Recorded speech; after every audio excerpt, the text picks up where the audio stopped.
Hello guys, स्वागत है आप सभी का आपके अपने channel chemistry by K sir में। आज का हमारा टॉपिक है एक्चुअली हाइड्रोकार्बन चैप्टर के एनसीईआरटी एक्सरसाइज का एक क्वेश्चन है 13.13।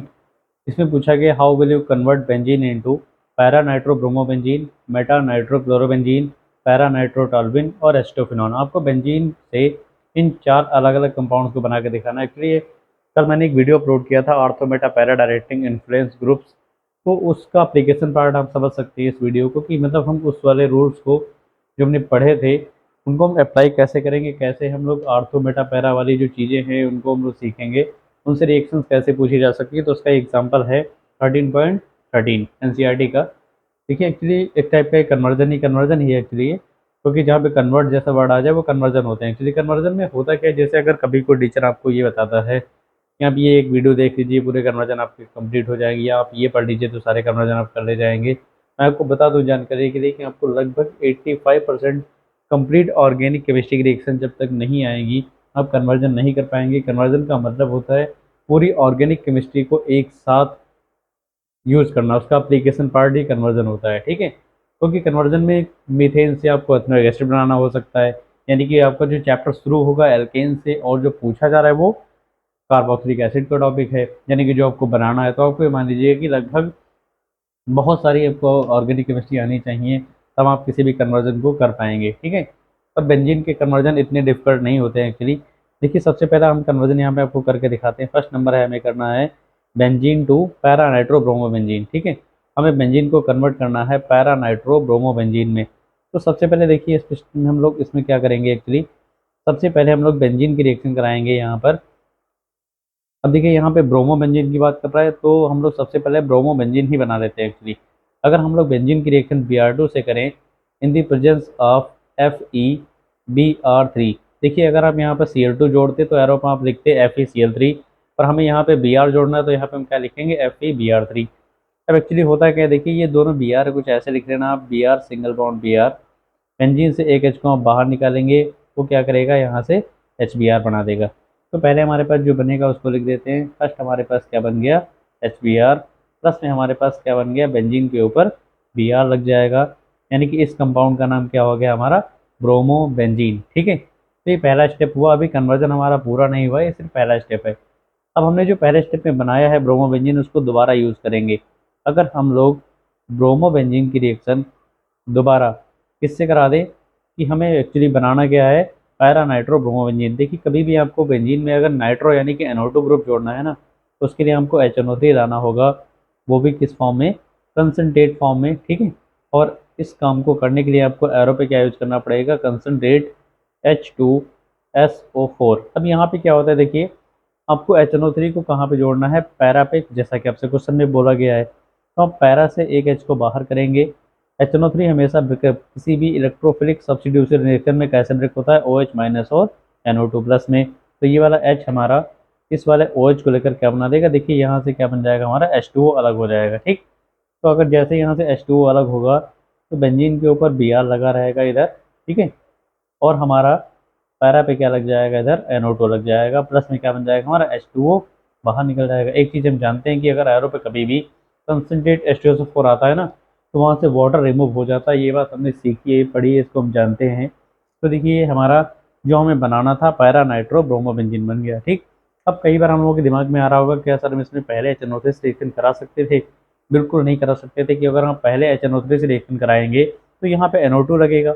जो NO2 ग्रुप होता है वो आर्थो पैरा डायरेक्टिंग बिल्कुल नहीं होता है, वो मेटा डायरेक्टिंग होता है। वो यानी कि वो आने वाले ग्रुप को इस Br को फिर मेटा पे जोड़ता, तो वो कभी भी पैरा नाइट्रो ब्रोमोबेंजीन ना बन पाता। ठीक है, वो मेटा नाइट्रो ब्रोमोबेंजीन बन जाता, जो हमें बनाना नहीं था।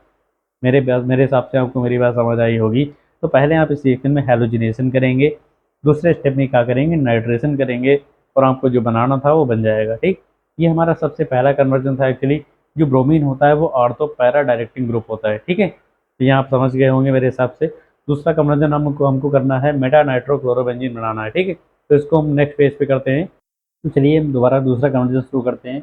एक्चुअली सेकेंड हमको बनाना था मेटा नाइट्रो फ्लोरोबेंजीन। ठीक है, तो देखिए इसमें हम लोग क्या करेंगे, सबसे पहले हम लोग बेंजीन की रिएक्शन, इस बार आप पहले बेंजीन की रिएक्शन किससे करेंगे HNO3 के साथ करेंगे, कंसनट्रेट HNO3। ठीक है, हमें पता है कि HNO3 से रिएक्शन करने के लिए हमें एरो पे क्या चाहिए होगा, कंसनट्रेट H2SO4। ठीक है, तो आप यहाँ पर लिख देंगे कंसनट्रेट H2SO4। देखिए जो लिखा है यहाँ पर HNO3, ये कैसे ब्रेक होगा हमारा। HNO3 ब्रेक होता है OH माइनस और NO2 प्लस। ये आप जानते हैं, जितनी भी इलेक्ट्रोफिलिक सब्स्टिट्यूशन रिएक्शन होंगी वहाँ आप HNO3 को ऐसे ब्रेक करेंगे। ठीक है, अब देखिए बेंजीन से आप एक H को बाहर करेंगे तो यहाँ से हमारे पास क्या बन जाएगा, एक्चुअली H2O बाहर निकल जाएगा और बेंजीन के ऊपर क्या लग जाएगा, बेंजीन के ऊपर हमारा NO2 लग जाएगा। तो ये सबसे पहला स्टेप था, प्लस में हमारा क्या बाहर निकल गया, H2O।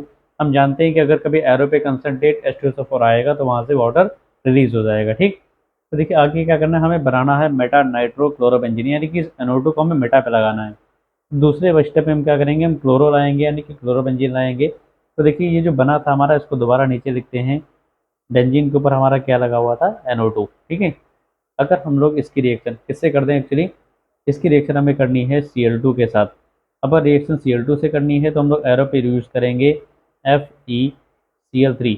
तो यहाँ से क्या होगा देखिए, अब देखिए NO2 ग्रुप कैसा ग्रुप होता है आपको पता होना चाहिए। जो NO2 ग्रुप होता है भैया वो क्या होता है, actually NO2 group Meta directing group होता है। ये अगर आपको नहीं पता है तो मेरी पुरानी वीडियो जरूर देख लीजिएगा जो कल मैंने अपलोड की है। एक्चुअली NO2 एक मेटा डायरेक्टिंग ग्रुप है। ठीक है, तो यहाँ पे क्या होगा, एक्चुअली देखिए यहाँ से आप इस मेटा, ये मेटा पोजीशन होती है, पहली पोजीशन आर्थो, फिर मेटा, फिर पैरा होती है।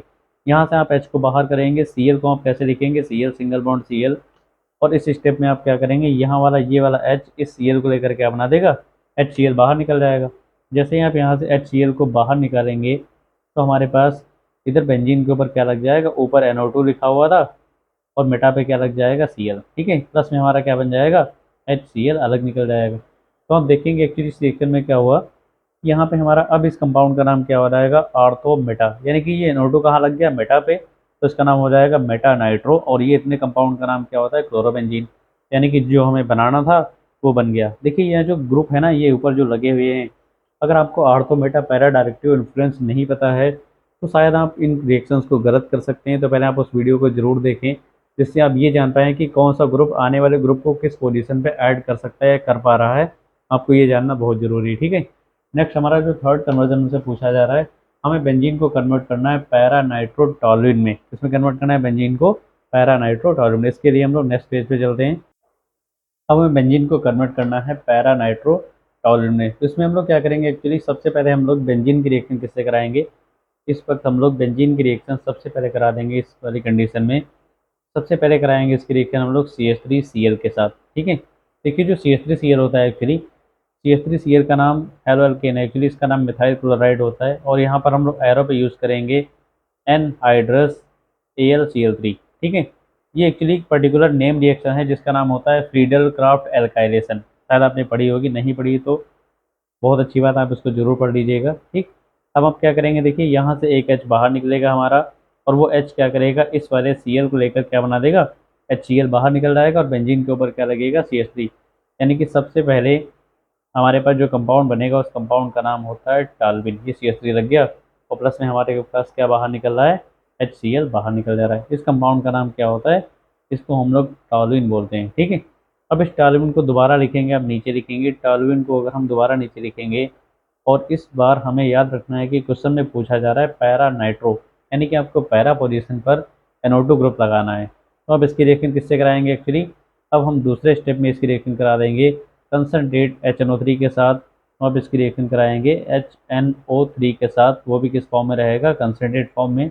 और इसको कभी भी अगर आप ऐड करेंगे तो आप जानते हैं कि एरो पर आपको कंसनट्रेट H2SO4 ही ऐड करना है। ठीक है, तो देखिए इसको ब्रेक करेंगे। HNO3 हमारा कैसे ब्रेक होता है, OH माइनस और NO2 प्लस। अब हमें अच्छे से पता है कि हमें NO2 को पैरा पे जोड़ना है, तो पैरा से हाइड्रोजन को बाहर करेंगे। अब देखिए यहाँ से एक्चुअली क्या होगा, ये वाला H और ये OH, इधर से हमारा H2O बाहर निकल जाएगा। ठीक है, तो यहाँ पे बनेगा क्या, एक्चुअली हमारा आगे बेंजीन के ऊपर CH3 जैसे लगा हुआ था उसको वैसे ही लगा रहने देना है, कोई भी दिक्कत नहीं आएगी उसमें। ठीक, और नीचे हमारा क्या लग जाएगा, NO2 लग जाएगा। इस कंपाउंड का नाम क्या होता है, पैरा नाइट्रोटोलुइन। और प्लस में हमारा H2O बाहर निकल जाएगा। ये हमारा थर्ड कन्वर्जन था जहाँ पे हमें बेंजीन को कैसे कन्वर्ट करना था, बेंजीन को पैरा नाइट्रोटोलुइन में। ठीक है, उसके बाद हम बात करें कन्वर्जन नंबर 4, जो कि लास्ट कन्वर्जन है। एक्चुअली 4 में हमें क्या करना था, बेंजीन को हमें कन्वर्ट करके दिखाना था एसिटोफिनॉन में। ठीक है, अब कि हमें बेंजीन को कन्वर्ट करना था एसीटोफिनॉन। ठीक, एसीटोफिनॉन एक एरोमेटिक कीटोन है एक्चुअली। तो इसमें कन्वर्ट करने के लिए आप क्या करेंगे, सबसे पहले क्या करेंगे यहाँ पर, इस ये एक्चुअली एक सीधी स्टेप रिएक्शन है, बिल्कुल भी इसमें दो स्टेप नहीं लगेंगे। अगर हम लोग बेंजीन की रिएक्शन CH3COCl, जिस कंपाउंड का नाम होता है एसिटिल क्लोराइड, ठीक है, इस कंपाउंड का नाम होता है एसिटिल क्लोराइड, अगर हम लोग इसके साथ करा दें in the presence of anhydrous AlCl3, ठीक है, तो एक्चुअली क्या होगा, देखिए बेंजीन से एक H बाहर निकलेगा और क्या होगा हमारा यहाँ पे, ये वाला जो H है एक्चुअली, ये H हमारा इस यहाँ से एक Cl को लेकर क्या बना देगा, HCl निकाल देगा, ठीक है, ये हमारा HCl बन गया। तो जो बाहर निकल रहा है उसको हम पहले लिख दे रहे हैं, पहला हमारे पास क्या बन जा रहा है, HCl। अब बचा क्या हमारे पास, देखिए COCH3, क्या बच रहा है हमारा COCH3। तो जहाँ से हाइड्रोजन को हमने रिमूव किया था वहाँ पे क्या लग जाएगा, COCH3। तो बेंजीन के ऊपर हम लोग क्या लगा देंगे, COCH3। कई बार हम लोग एग्जाम में ऐसे इसको उल्टा जोड़ देते हैं यहाँ पर, एक्चुअली बेंजीन के ऊपर हम लोग CH3CO लिखते हैं, वो बिल्कुल भी सही नहीं होता है एक्चुअली। आप जिधर से किसी भी ग्रुप को, एटम को बाहर रिलीज करेंगे, उसी तरफ से आप किसी भी ग्रुप को जोड़ना शुरू करते हैं रिंग से। तो हमने देखिए इधर से Cl को निकाला, तो हम लोग पहले क्या लिखेंगे, CO, बाद में CH3 लिखेंगे। तो ये जो कंपाउंड बना है इसका नाम क्या होता है, इसी का नाम होता है भैया एसिटोफिनॉन, ठीक है। ये जो रिएक्शन है हमारी, इस रिएक्शन का नाम होता है फ्रीडल क्राफ्ट एसाइलेशन, और ये जो रिएक्शन लिखी थी इसका नाम होता है फ्रीडल क्राफ्ट एल्काइलेशन। ये नेम रिएक्शन है दोनों, पर ये कन्वर्जन में नेम रिएक्शन एक्चुअली काम आती आती हैं, ठीक है। तो ये मेरा आज का वीडियो था, question number 13.13 NCERT hydrocarbon chapter, ठीक है। उम्मीद है आपके क्वेश्चन जरूर समझ आया होगा, और मैं फिर आपसे एक बार कह रहा हूँ कि आप ऑर्थो पैरा मेटा डायरेक्टिंग वाला जो वीडियो है आप जरूर उसको देखिए, जिससे आपको इन कन्वर्जन्स को करने में आसानी रहे।